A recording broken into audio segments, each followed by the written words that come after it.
Hey YouTube. This video right here is directed toward a person who commented on my video, and as much as he and I disagree on, well, we actually agree on a lot of things, but this one particular thing about racism, I can't remember it's Mark something, Mark Daddy, I think. I think that's what it is. I don't say that disrespectfully. I just don't remember what it was, but I think it's something like that. But when you're typing on a computer and you're responding on YouTube to something, there is no possible way that you can write everything that you're thinking. And it's partly my fault because sometimes when I type stuff in and I comment, there's always that I have a basic understanding of something. So I have foundational things that I believe. And I just comment like on a particular thing. And then when people comment back, they say, "Oh, you know what you're talking about, da, da, da, da. It sounds like it's contradicting the whole thing." Okay, let me give you a little bit more background about racism, and then hopefully, I think it's a brother, or my brother. If he's a black man, he's my brother. I mean, even though we disagree on some things, he's still my brother. But anyway, the issue about racism, and I told him that racism has nothing to do with race, and even I went to some uh, website. I think it was Bing, and all I did is I put it in the search engine, and it came back. I didn't even know I was using Bing, but whatever the case. And he accused me of purposely leaving out the website I went to. I copied down the entire definition. Now maybe there is an extended definition someplace else on Bing. I don't know, but that's what I did. I had no. But anyway, let me explain something right quick, just so he can understand this. The idea of race is a contest. That's what it is. The European nations, about 9 European nations, after Columbus discovered America, got into this race. There was a lot of things that was happening in Europe, in a lot of these European nations, and even some of the Arab nations. But you got to understand, back then they were all kind of considered European nations because even up until 1970, even though Arabs, Asians, all people categorize themselves as being white. But to understand racism, you got to understand a little bit about the history of it.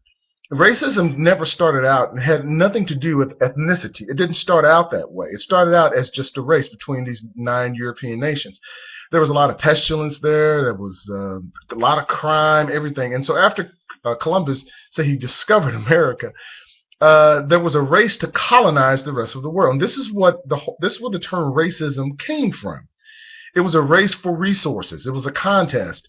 And what happened is during the slave trade, I mean, there was an edict that was passed by the Pope so that blacks were used as this labor. It was free labor. That's the reason I believe in reparations, and that's a whole nother video in case people won't talk about it. But I believe in reparations because, and so does everyone else, to be quite honest. And today we call it mitigation. Because attorneys do it all the time. We do it as a practice here. So reparations is not a new idea. But anyway, so that's where racism started. Racism started out as economics.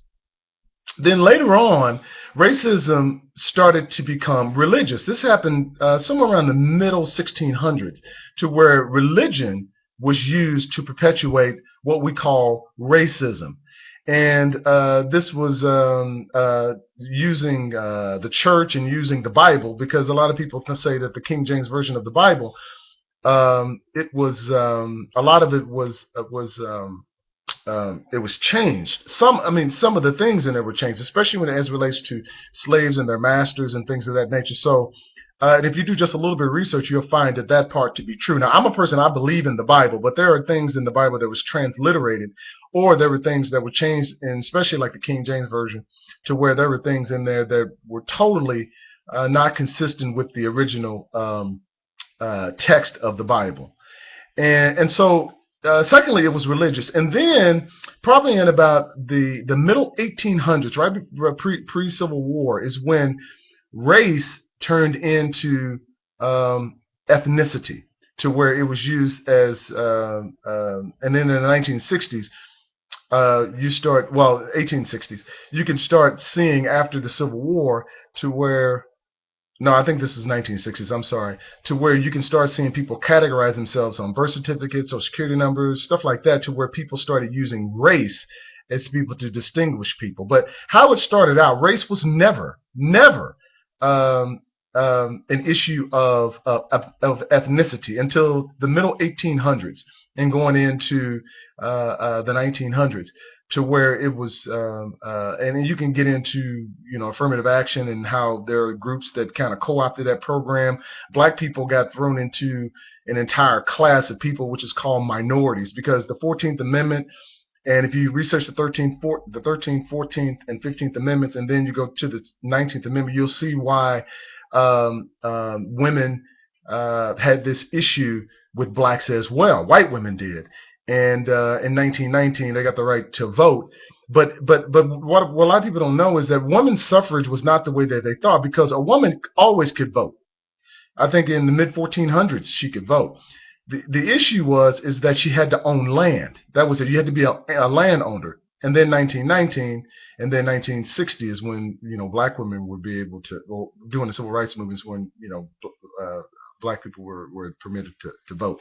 And so as you start to research this stuff, you start to realize that when people were enslaved back then, and that's what they would call racism, it was because lands that were conquered, you became a slave, you were indebted, you were a slave, but it had nothing to do with ethnicity. It had nothing to do with the color of someone's skin or anything like that. And so I'm kind of talking fast because I'm trying to get this stuff done. So if some of my comments seem to be disjointed, it's because I'm trying to get this stuff in. It's really for the purpose of this one gentleman who wants to know. Now, if you want to go in more specifics about it, I can.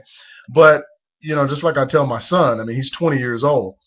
I'm probably a lot older than I look, or maybe to some people, maybe I do look like I'm old. But anyway, you got to do your own research. I'm not one of these people that say, go do your own research, and I haven't done mine. It's just that it's volumes and volumes of things that you have to read first before you can understand something. But if a good resource is, if you want to hear a brother be able to lay it out kind of a little bit better than I can, his name is Dr. Claude Anderson, C-L-A-U-D, Anderson.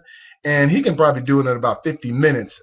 He's a highly intelligent man, and he's held a lot of positions in government during I think the Carter administration. So if you want to know more about it, he can probably do it in a more succinct way.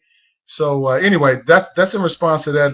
Just kind of let the brother know that I'm not contradicting myself. And if you do find contradiction in me, hey, challenge me on it, because I enjoy the banter and the debate. Anyway, thanks a lot. Bye.